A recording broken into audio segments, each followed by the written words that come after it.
ఎంతసేపు ఈ రాడ్ సినిమాలు, రాడ్ మూవీసే కాదు, అప్పుడప్పుడు మనకు ఎక్స్‌ప్లోర్ చేయాలి. ఔట్ ఆఫ్ బౌండరీస్ గానీ, లాంగ్వేజ్ గానీ, కొత్త కొత్త వెబ్ సిరీస్ గానీ, డాక్యుమెంటరీస్ గానీ ఎక్స్‌ప్లోర్ చేయాలి. సో, అట్లనే సరే చూద్దామని చెప్పేసి బేసిక్‌గా నాకు ఎఫ్1 రేస్ అంటే చాలా ఇష్టం. చూస్తుంటా రెగ్యులర్‌గా.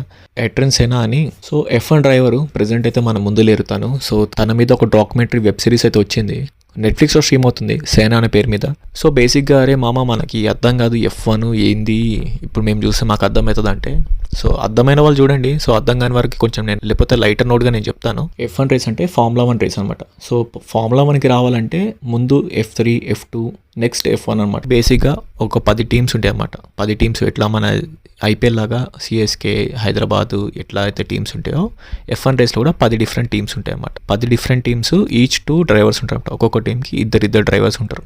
సో ఎవడైనా F1 పోవాలంటే వాడు గో కార్టింగ్ ఛాంపియన్షిప్స్ కానీ F3, F2 next level, final level F1 అనమాట. F1 వస్తే వాడు తోపుతురుము డ్రైవర్ అనమాట. సో రేస్ ఎట్లా ఉంటుంది అంటే ఫస్ట్ ప్రాక్టీస్ ఉంటుంది, తర్వాత క్వాలిఫైయింగ్ ఉంటుంది, తర్వాత ఫైనల్గా రేస్ ఉంటుంది అన్నమాట. సో క్వాలిఫై అయిన దాన్ని బట్టి పాయింట్స్ వస్తాయి. ఈచ్ డ్రైవర్కి నిన్ని పాయింట్స్ అని వస్తాయి. ఆ పాయింట్స్ బట్టి మనకి రేసింగ్లో పొజిషన్స్ ఉంటాయి. 1, 2, 3 పొజిషన్స్ ఉంటాయి అన్నమాట. సో దాన్ని బట్టి రేస్ స్టార్ట్ అవుతుంది. సో మీకు అనిపించవచ్చు మరి ఎందుకు మామ మన ఇండియాలో లేదంటే, ఇండియాలో ఉండదు. ఎందుకంటే అది వెరీ ఎక్స్పెన్సివ్ స్పోర్ట్స్ అనమాట F1 అనేది. F1 డ్రైవర్ అవ్వాలంటే లాట్ ఆఫ్ ప్యాషన్ ఉండాలి, పైసలు కూడా మస్తు ఉండాలి. And also one more thing ఏంటంటే timing, skill, speed, many factors define చేస్తే ఒక రేస్ విన్ అవ్వాలంటే.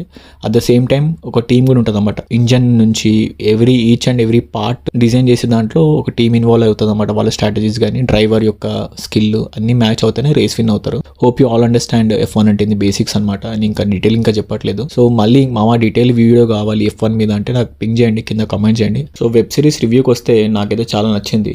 సో పర్సనల్గా నేను చాలా కనెక్ట్ అయ్యాను క్యారెక్టర్కి. ముఖ్యంగా నాకు అనిపించింది ఏంటంటే ఎడిటింగ్, సినిమాటోగ్రఫీ అయితే తోపు తురుముందనమాట. అంతే షార్ట్ డివిజన్స్ కానీ, షార్ట్స్ కట్ చేసే విధానం కానీ చాలా బాగా అనిపించింది. ఇట్లాంటి రేసింగ్ స్పోర్ట్స్ దాంట్లో మనకి చాలా క్రిస్ప్గా ఉండాలి, plus at the same time hook ఆడియన్స్కి ఎంగేజింగ్లా ఫీల్ అవ్వాలి. సో ఎపిసోడ్స్ అన్నీ చాలా ఎంగేజింగ్ అనిపించాయి నాకైతే. సో మస్ట్ వాచ్ అని చెప్తాను. మనకు అనిపిస్తుంది కదా లైఫ్లో ఏం లేదు, లేకపోతే డిప్రెసింగ్ మూడ్లో ఉన్నా కానీ ఒక పాయింట్ ఉంటుంది కదా, స్ట్రగుల్ అవుతున్నామనే కానీ.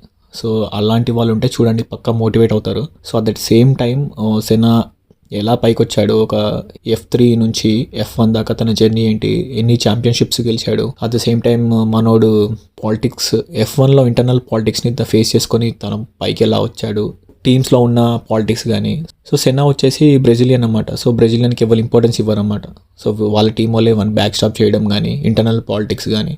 సో ఇవన్నీ చాలా నీట్గా పిక్చరేషన్ చేశారు. బట్ ఫైనల్ ఎపిసోడ్ అయితే చాలా ఎమోషనల్ అనిపించింది నాకైతే. సో ఎందుకంటే మనడు రేస్ ట్రాక్లోనే చనిపోయాడు.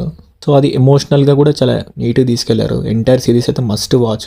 సో 1994లో సెనా చనిపోయాడు. సో సెనా చనిపోయిన తర్వాత F1లో చాలా రూల్స్ అండ్ రెగ్యులేషన్స్ వచ్చినాయి, అంతకుముందు అసలు లేవు. దానికోసమే సెనా ఫైట్ చేసినాడు F1 ప్రెసిడెంట్తోనే, వాళ్ళందరితోనే. కానీ లాస్ట్కి మనోడు చనిపోయిన తర్వాత రూల్స్ మార్చినారు. డ్రైవర్స్ కూడా ఒక యూనియన్ పెట్టుకొని వాళ్ళందరూ ఒక టీమ్గా కూడా ఫామ్ అయ్యి. సో అది మస్ట్ వాచ్. చూడని వాళ్ళు ఉంటే పక్కా చూడండి. That's all guys. And also guys, అందరు వీడియో చూస్తున్నారు, ఎవరు సబ్స్క్రైబ్ చేయట్లేదు. నా కంటెంట్ ఎలా ఉందో మీకు నచ్చితే సబ్స్క్రైబ్ చేయండి మామ. అండ్ మరిన్ని వీడియోస్ కోసం follow me. And that's all guys. Thank you.